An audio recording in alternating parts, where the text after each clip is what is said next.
जय श्री कृष्ण भक्तों। आप सभी भक्तों को जन्माष्टमी की हार्दिक शुभकामनाएं। भगवान श्री कृष्ण की कृपा आप सभी लोगों पर सदा बनी रहे। जन्माष्टमी का पर्व देश भर में हर्षोल्लास के साथ मनाया जाता है। इस दिन को लोग भगवान श्री कृष्ण के जन्मोत्सव के रूप में मनाते हैं। इस पावन दिन व्रत रखने के साथ साथ भगवान कृष्ण की विधि पूर्वक पूजा करना शुभ माना जाता है। जन्माष्टमी के पूरे दिन लोग व्रत रखते हैं और रात में 12 बजे अपना व्रत खोलते हैं। इसलिए कृष्ण जन्माष्टमी की पूजा रात में 12 बजे की जाती है। हर साल कृष्ण जन्माष्टमी का पर्व भाद्रपद मास में आने वाली कृष्ण पक्ष की अष्टमी तिथि के दिन मनाया जाता है। हालांकि रात 12 बजे एक खास परंपरा भी की जाती है, जिसके बिना श्री कृष्ण की पूजा को अधूरा माना जाता है। तो चलिए जानते हैं इस खास रिवाज के बारे में, जिसका समापन रात 12 बजे खीरा काटकर किया जाता है। हालांकि कृष्ण जन्माष्टमी व्रत की पूजा खीरा काटे बिना अधूरी होती है। इस दिन खीरा काटने का अत्यधिक महत्व है। जन्माष्टमी पर खीरा क्यों काटा जाता है, उसकी वजह यह है कि जिस प्रकार बच्चे का जन्म उसकी माँ की कोख से होता है और जन्म के बाद माँ के गर्भाशय से बच्चे से जुड़ी गर्भनाल को काट के अलग कर दिया जाता है, ठीक उसी तरह जन्माष्टमी के दिन रात में खीरे से लड्डू गोपाल का जन्म होता है। जन्माष्टमी के दिन सुबह सुबह डंठल वाले खीरे में लड्डू गोपाल को रख दिया जाता है। रात में जैसे ही 12 बजते हैं, उसी समय खीरे को सिक्के की मदद से काटकर उसके अंदर से लड्डू गोपाल को निकाला जाता है। खीरे से लड्डू गोपाल के जन्म होने की इस प्रक्रिया को देश के कई राज्यों में नाल छेदन नाम से भी जाना जाता है। नाल छेदन के बाद कृष्ण जी की आरती की जाती है, लोगों के बीच प्रसाद बांटा जाता है और उस खीरे को कृष्ण जी के सामने रख दिया जाता है। उस खीरे को प्रसाद के रूप में भक्तों के बीच बांट दिया जाता है। स्कंद पुराण के मतानुसार जो भी व्यक्ति जानकर भी कृष्ण जन्माष्टमी व्रत को नहीं करता है, वह मनुष्य जंगल में सर्प और व्याघ्र होता है। ब्रह्म पुराण का कथन है कि कलयुग में भाद्रपद मास के कृष्ण पक्ष की अष्टमी में 28वें युग में देवकी के पुत्र श्री कृष्ण उत्पन्न हुए थे। यदि दिन या रात में कला मात्र भी रोड़ी ना हो तो विशेषकर चंद्रमा से मिली हुई रात्रि में इस व्रत को करें। भविष्य पुराण का वचन है कि भादो मास के शुक्ल पक्ष में कृष्ण जन्माष्टमी व्रत को जो मनुष्य नहीं करता है, वह क्रूर राक्षस होता है। केवल अष्टमी तिथि में ही उपवास करना चाहिए। तो चलिए अब जानते हैं जन्माष्टमी के महत्व के बारे में। भगवान विष्णु ने द्वापर युग में श्री कृष्ण के रूप में ब्रज क्षेत्र में अवतार लिया और अधर्म का नाश किया। भगवान श्री कृष्ण ने अपने बाल स्वरूप से ही लीलाएं दिखानी शुरू कर दी थी और दुष्टों का संहार किया। इसलिए उनके जन्म दिवस को देश भर में बहुत ही धूमधाम से मनाया जाता है। इस वर्ष कृष्ण जन्माष्टमी 26 अगस्त 2024 को मनाई जाएगी। इस दिन जातक व्रत रखते हैं और दिन भर लड्डू गोपाल का पूजन व उपासना करते हैं। कहते हैं कि जन्माष्टमी का व्रत रखने से जातक को 1000 एकादशियों के बराबर फल प्राप्त होता है। हिंदू धर्म शास्त्रों में एकादशी का व्रत बहुत ही खास और महत्वपूर्ण माना गया है। एकादशी व्रत के समान ही जन्माष्टमी का व्रत भी है और जन्माष्टमी का व्रत रखने से मनुष्य को 1000 एकादशियों के समान पुण्य मिलता है। इस दिन लड्डू गोपाल का पूजन किया जाता है और इससे लड्डू गोपाल प्रसन्न होकर अपना आशीर्वाद देते हैं। जिस घर में लड्डू गोपाल की कृपा होती है, वहाँ हमेशा सुख समृद्धि और खुशहाली रहती है।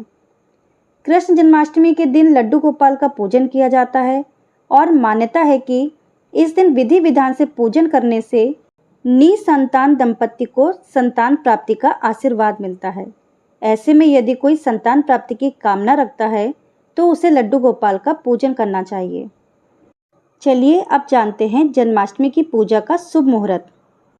वैदिक पंचांग के अनुसार इस बार भाद्रपद मास की कृष्ण पक्ष की अष्टमी तिथि का आरंभ रविवार 25 अगस्त को शाम 6:09 से हो रहा है, जिसका समापन अगले दिन सोमवार को शाम 4:49 पर होगा। ऐसे में उदय तिथि के आधार पर इस साल कृष्ण जन्माष्टमी का व्रत 26 अगस्त को रखा जाएगा।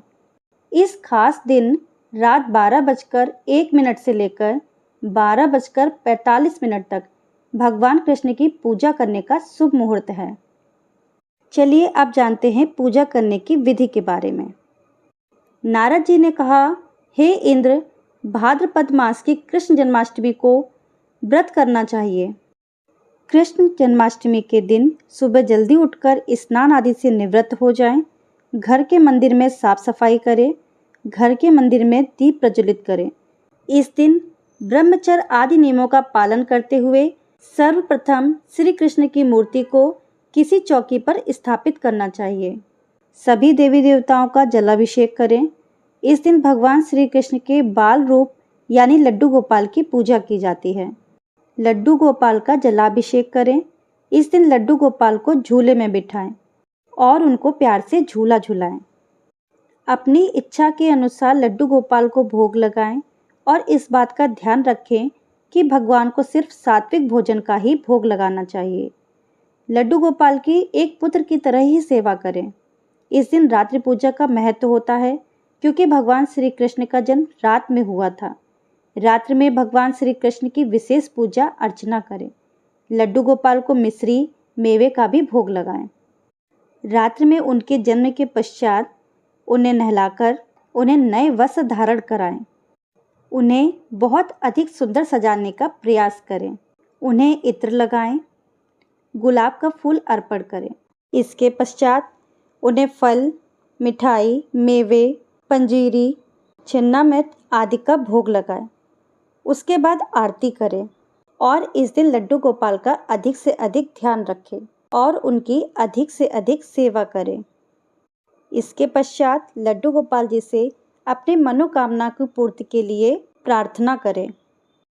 चलिए अब जानते हैं जन्माष्टमी के पूजन सामग्री के बारे में, जो इस प्रकार है।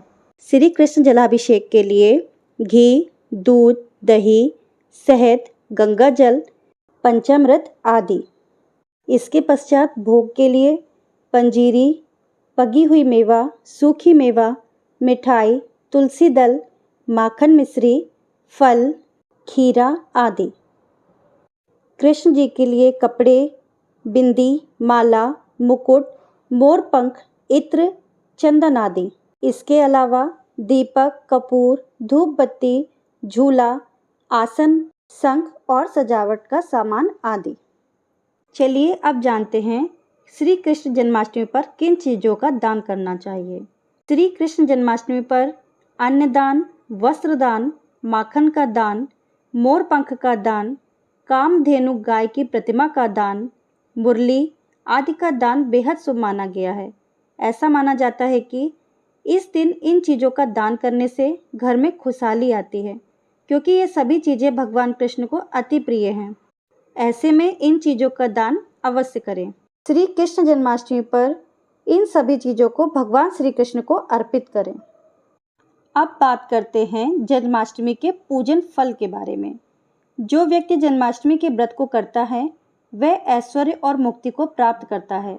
आयु, कीर्ति, यश, लाभ, पुत्र व पौत्र को प्राप्त कर इसी जन्म में सभी प्रकार के सुखों को भोग कर अंत में मोक्ष को प्राप्त करता है।